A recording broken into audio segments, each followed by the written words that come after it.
Fen Edge Archaeology for Land Managers, presenting information and advice on conserving archaeological assets by Tim Holt-Wilson, David Robertson and Edward Martin for the Brecks Fen Edge and Rivers Landscape Partnership 2024, read by Neil Jarvis.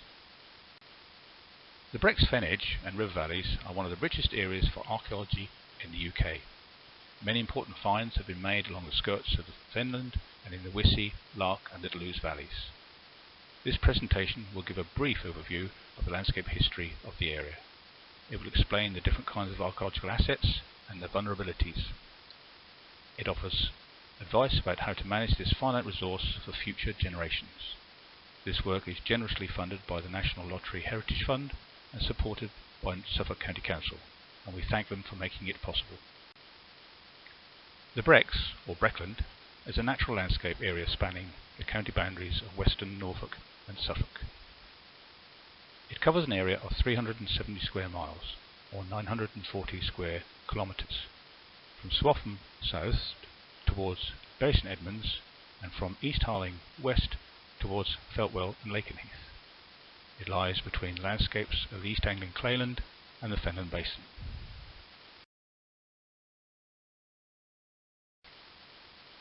In most places, the Brecks is a sandy and chalky landscape of heathland, pine forest and arable farmland. The rivers Wissey, Little Ouse and Lark form damp corridors in a typically dry landscape.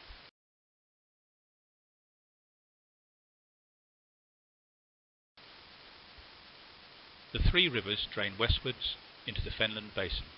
The cut-off channel is an extra river dug in the 1960s to help prevent flooding in the southeastern fens. It diverts water from the three rivers down to Denver Sluice.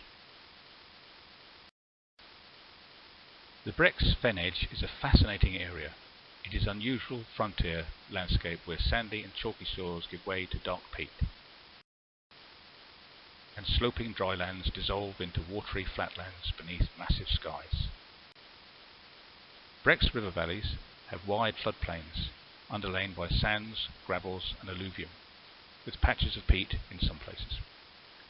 Rivers were good transport routes for our ancestors, and the valleys were rich in natural resources. Camps and more permanent settlements were made on dry, sandy knolls and terraces along river valleys. In some places, ancient ponds and damp depressions, popularly called pingos, have survived for over 10,000 years since the last ice age. Wide areas of the Fen Edge were once covered with pingo terrain, visible today as undulating ground and blotchy patterns in the topsoil, where the hummocky ground has been drained and ploughed out over many centuries. However, a few undisturbed areas remain. Peat is thickest in the southern part of the fens. It was formed by rotting plant remains in oxygen-starved conditions. Bones and wood may be well preserved. The peat usually rests on a sandy or chalky basement. Centuries of drainage, beginning in Roman times, have dewatered the peat and caused it to decay and shrink in most places. Any wooden artifacts in it will also decay. As the peat shrinks, the basement layers become exposed. Any archaeological deposits in the peat or on the basement are in danger from ploughing as well as decay. The peat fen is highly productive farmland, but only a few centuries back it was a wild landscape of wet woodland and swamp. Old maps show a watery wilderness very different from today's landscape. Jan Jansen's map dates from 1632 and shows tracts of swampy land with islands. In some places we can still get a sense of what this landscape was like, with its wet woodlands, reed beds and shallow meres. It was rich in plant and animal life.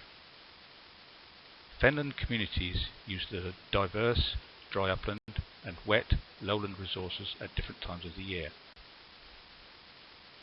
The peaty soils of the fens are evidence of its wetland past, and so are the bog oaks, trees that fell into the swamp in prehistory and are now being uncovered by farmers. The fens had its own distinctive wildlife, including wild oxen, crane and beaver. You can see the remains of ancient Fenland wildlife in the Sedgwick Museum in Cambridge and in the museums at Mildenhall and Ely. Fenland farming is a story of combating water. Drainage along the fen edge increased in the 1960s when the cut-off channel was constructed. It has lowered local water tables and helped dry out nearby fields. Archaeological deposits have inevitably suffered in the process. Interestingly, the Brecks Fen edge also has a saltwater history. The surface waters of Fenland eventually drain into the tidal mudflats and salt marshes of the Wash. About 4,200 years ago, small adjustments of relative sea level extended the coastline southwards, turning areas of the fen into salt marsh and causing brackish water to back up in the river network. This lasted until Roman times. So, the Fenland has a history of saltwater environments as well as freshwater ones. In aerial photos, we can see the wriggling pattern of old salt marsh creeks threaded through areas of peaty fenland. Over time, the silt in the salt marsh creeks dried out and became sinuous banks known as roddens. These became dry places for settlement within the fens, so they are places where archaeological finds may be made. This picture shows the course of the old Little Ouse as an upstanding rodden at Bulldog Farm, Shippey Hill. The Brecks Fen edge and river valleys contain much archaeological evidence. It is precious because it is finite. It is the only record we will ever have about the lives of our prehistoric ancestors, covering many thousands of years before written accounts were made. Sites in the Brecks Fen edge and river valleys span over 10,000 years of human culture, all the way from the Paleolithic or Old Stone Age to the present. This display cabinet is at the Mildenhall Museum. Some archaeological sites in the Western Fens are very well preserved. For example, Must Farm at Whittlesea, called England's Bronze Age Pompeii. This photograph shows archaeologists working from a platform overlying a collapsed roundhouse. We have not yet discovered such well-preserved sites in the Eastern Fens. They are likely to lie, as yet undiscovered, beneath layers of peat and alluvium, so it is important to keep an eye on excavations. Important archaeological deposits may be uncovered by ditching and drainage. Local researcher Frank Curtis found flint tools used by late Upper Paleolithic hunters in ditching spoil. It was dug from an old land surface buried beneath peat at Hockhold in 1964. Valuable surface finds may be made during ploughing. This field, called Hill Close at Feltwell, was once pasture. When it was first ploughed in the 1960s, a Bronze Age burial site with 30 skeletons was found by Curtis on a former land surface emerging from wasting peat. A Bronze Age feasting cauldron was also found in Hill Close. Frank Curtis and others, such as Eric Secker and Pip Orange, were the right people at the right time and place in the 1960s. They were able to walk the ploughed soil shortly after old pastures were first de-ploughed. This field at Hockhold was once 4 pastures and yielded important early Bronze Age beaker material. Built infrastructure will also impact archaeological assets. Buildings, roads and yards may destroy or bury evidence from the past. Excavations for the construction of Isleham Marina in the 1980s revealed a burnt mound, marking a Bronze Age domestic or industrial site. Burnt mounds are one of the prehistoric features of the area. They are enigmatic concentrations of charcoal and burnt flints used for heating water. Distinctive, heat-crackled, burnt flints are definite evidence of prehistoric human presence at a site. Later prehistoric finds are mostly found close to the surface, but the earliest prehistoric finds are different. Paleolithic material, pre-8000 BC, is typically found deep down, beneath valley sands and gravels, or in deposits of brick earth. This picture shows a Paleolithic flake tool from White's Pit at Santon Downham. Mammoth bones and Neanderthal hand axes were excavated at Linford Hall Pit in 2002, making it one of the most important archaeological sites in the country. So, what are the sorts of things to look out for? Pots and pottery shards for a start. They are found from the Neolithic period onwards. The earliest pottery is crumbly and often poorly preserved, but later wheel-made pottery may survive well. Flint and stone artifacts survive well. We find Paleolithic hand axes, flake tools and blades. We find Mesolithic microlithic blades, Neolithic and early Bronze Age scrapers and arrowheads. Bone, tooth and antler may also survive well. Typical bone artifacts include awls and needles. Of course, skeletal remains may be from humans as well as animals. They tell us about past wildlife and human economy and culture. Wood and plant remains need damp or waterlogged conditions to survive. Look out for signs of working on pieces of wood and for evidence of buried wooden structures. Fossil pollen is preserved in damp conditions. We can use it to reconstruct the plant life of ancient landscapes. Bronze metalwork often survives well, as does gold and silver. Iron tends to corrode badly in damp conditions. An extraordinary wealth of metal artifacts has been found along the Fen edge, from the Bronze Age onwards, thinking here of the many axe heads, swords, coins and brooches, not forgetting the Mildenhall treasure. Bumps, hollows and crop marks indicate areas of distinct archaeological potential. This picture shows what could well be a backfilled ancient pond, quite likely a focus for prehistoric life. Aerial photos reveal crop mark evidence for settlement. This photo shows a Roman field system just east of Nordelf, with its boundaries underlying the present-day fields. We have already mentioned so-called burnt mounds. These are patches of dark, charcoaly soil containing masses of distinctive, heat-crackled flint pot boilers. They are likely to have been used for heating water in a bag or box in the days before heat-proof pottery, perhaps for cooking, washing, or having steam baths. Burnt mounds and pot boilers are good evidence for localized human activity in the landscape. So, how can we best conserve our precious Fen Edge archaeological heritage? This landscape has suffered severe agricultural erosion and peat wastage. Much Neolithic, Bronze Age and Iron Age archaeology has already been destroyed, leaving only the most durable debris surviving as dwindling surface scatters.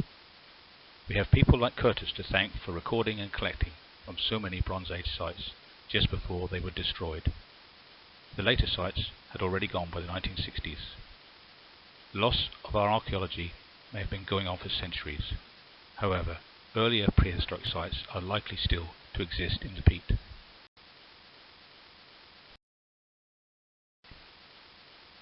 This early evidence will still be intact in some places, in wet subsurface layers, perhaps settlement sites or hunting camps.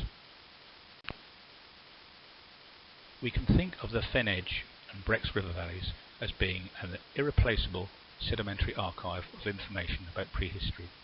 This paleo-archive is finite and vulnerable to damage by the following: drainage, leading to oxidation and then wastage of peat; ploughing, leading to object damage, for example pottery, and destruction of stratification; development, leading to destruction or burial of assets. Other threats include chemical ones, for instance the corrosion of metals by fertilizers. To return to our first point, drainage, which leads to oxidation and then wastage of peat. Peat is wasting across the Fen Edge, and in some places less fertile, stony layers are already reaching the surface. Buried pre-Bronze Age sites are coming within range of the plough.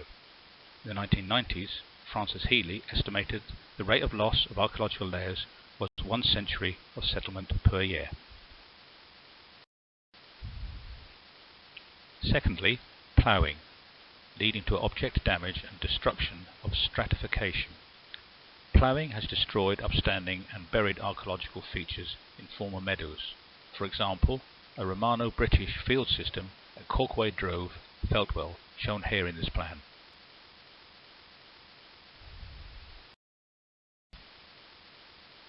Thirdly, development, leading to destruction or burial of assets. The Roman field system at Corquay Drove was also damaged by development. On the left we can see a trial excavation of the banks and ditches of a surviving Roman field system. On the right, the construction of the cut-off channel in the 1960s cut right through the field system. The cut-off channel also destroyed a Roman corridor villa and bathhouse a mile to the north at Little Oulsham Feltwell. Luckily they were excavated in the 1960s. An early Saxon sword with antler handle and copper alloy fittings was found hidden in the hypocaust of the bathhouse.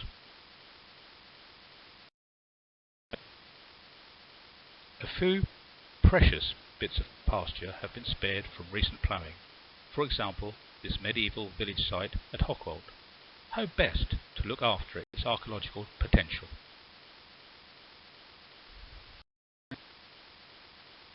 Or this hummocky ground with pingo depressions at Hochwald. How best to look after its potential?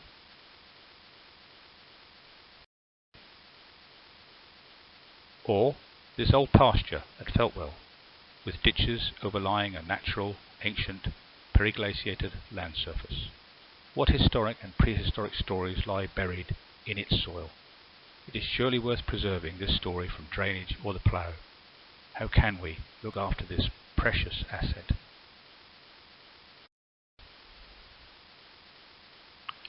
It's up to us. The sorts of things we can do include, firstly, more research. For example, field walking and recording of finds at the Suffolk and Norfolk Historic Environment Record Services. Geophysical investigations of buried landscapes in advance of development. Implementing regional archaeological research priorities. Identifying sensitive areas and zones for heritage assets. Secondly, increasing public awareness, for example, understanding the land and knowing what to look for, and reading about the archaeological and environmental stories.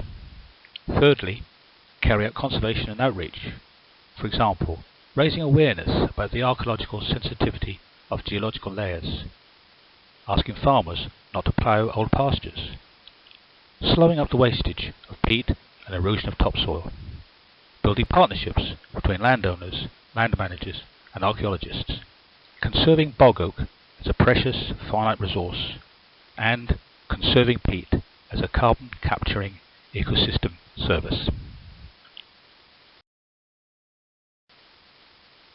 Perhaps the future is on the side of some archaeological preservation.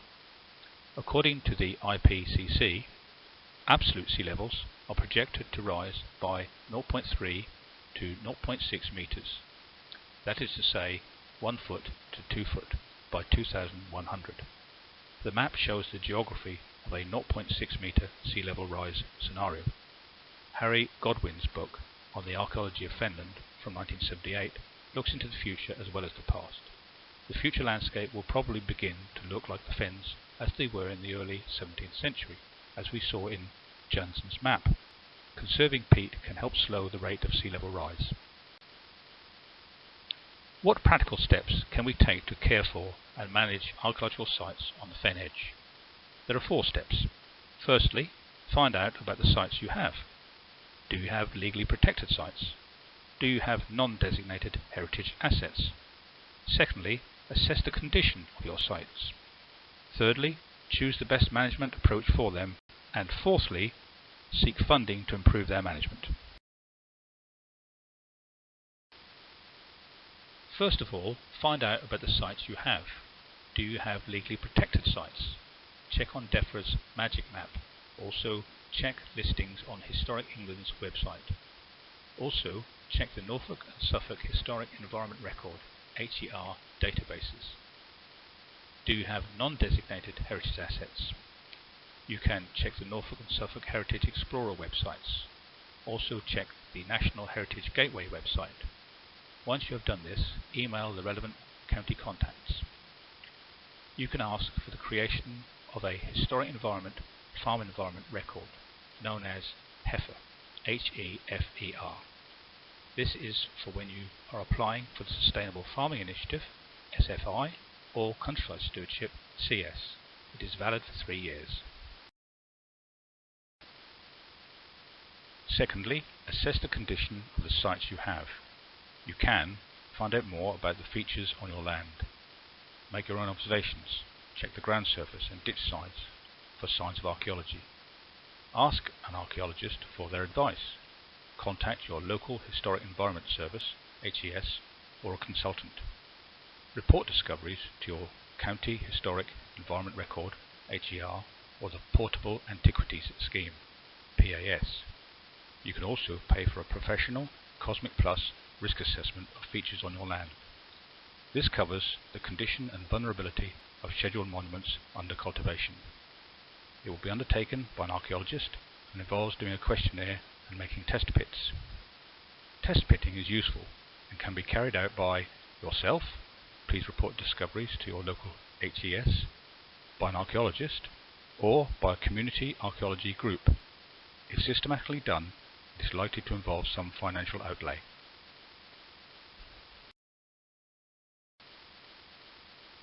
Thirdly, choose the best management options for you and your site. Your existing management could be just what's needed, particularly keeping land in pasture.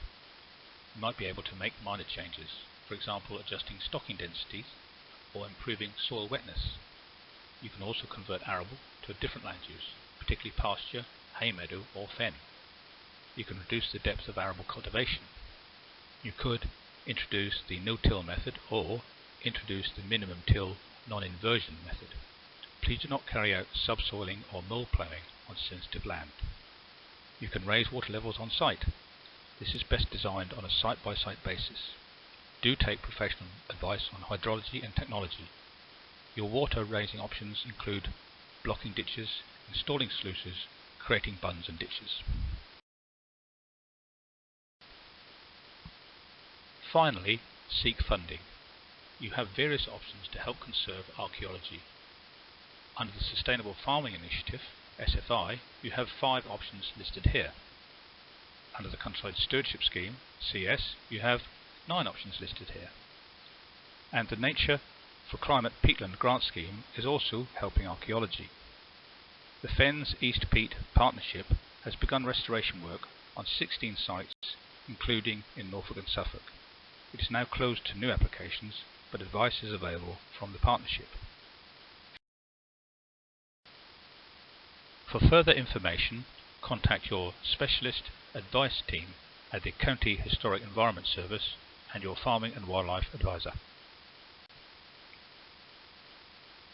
Thank you for watching this presentation. We hope you have found it interesting. If you have any questions, please contact David Robertson of Archaeology East Anglia or Tim Holt-Wilson of the Norfolk Geodiversity Partnership. To finish up, this picture shows a plank of bog oak, a reminder of the rich and finite archaeological and geological heritage of the Fens.